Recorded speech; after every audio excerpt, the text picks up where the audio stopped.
ಕೈ ಕೊಟ್ಟ ಮೇಲೆ ಅನಿವಾರ್ಯವಾಗಿ ನಾವೆಲ್ಲ ಗೆಲ್ಲೋರು ಸೋತ್ವಿ, ಸೋತವ್ರು ಗೆದ್ದರು.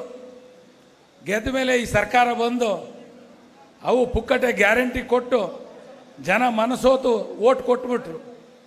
136 ಜನ ಬಂದರೂ ಕೂಡ ರಾಜ್ಯದ ಅಭಿವೃದ್ಧಿ ಕಣಗಣಿಸಿದ್ದಾರೆ. ಗ್ಯಾರಂಟಿಯಿಂದ ಜನ ನೆಮ್ಮದಿಯಿಂದ ಬದುಕ್ತಾ ಇಲ್ಲ. ಬಹುಶಃ ಕುಮಾರಣ್ಣವರು ಮತ್ತೊಮ್ಮೆ ಮುಖ್ಯಮಂತ್ರಿಗಳಾಗಿದ್ದರೆ ಈ ರಾಜ್ಯದ ಸುವರ್ಣ ಯುಗವನ್ನು ನಾವು ಕಾಣ್ತಾ ಇದ್ವಿ, ಸುವರ್ಣ ಯುಗವನ್ನು ಕಾಣ್ತಾ ಇದ್ವಿ. ನಾವು ಗೆಲ್ಲಿಲ್ಲ, ನೆಲ ಕಚ್ಚಿದ್ವಿ, ಆದರೂ ಕೂಡ ನಾವು ಶಕ್ತಿ ಕಳ್ಕೊಳ್ಳಿಲ್ಲ. ಸೋತಿದ್ದೀವಿ ಅಂದಾಕ್ಷಣ ಶಕ್ತಿ ಕಳ್ಕೊಂಡಿದ್ದೀವಿ ಅಂತ ನಾವು ಯಾರು ತಿಳ್ಕೊಳ್ಬಾರ್ದು. ಹುಲಿ ಮಲಗಿದೆ ಅಂತ ಹೇಳಿದರೆ ಮತ್ತೆ ಹೋರಾಟಕ್ಕೆ ಸಜ್ಜುಗೊಳ್ತಾ ಇದೆ ಅಂತ ನಾವು ಯಾವತ್ತೂ ಕೂಡ ತಿಳ್ಕೊಳ್ಬೇಕು.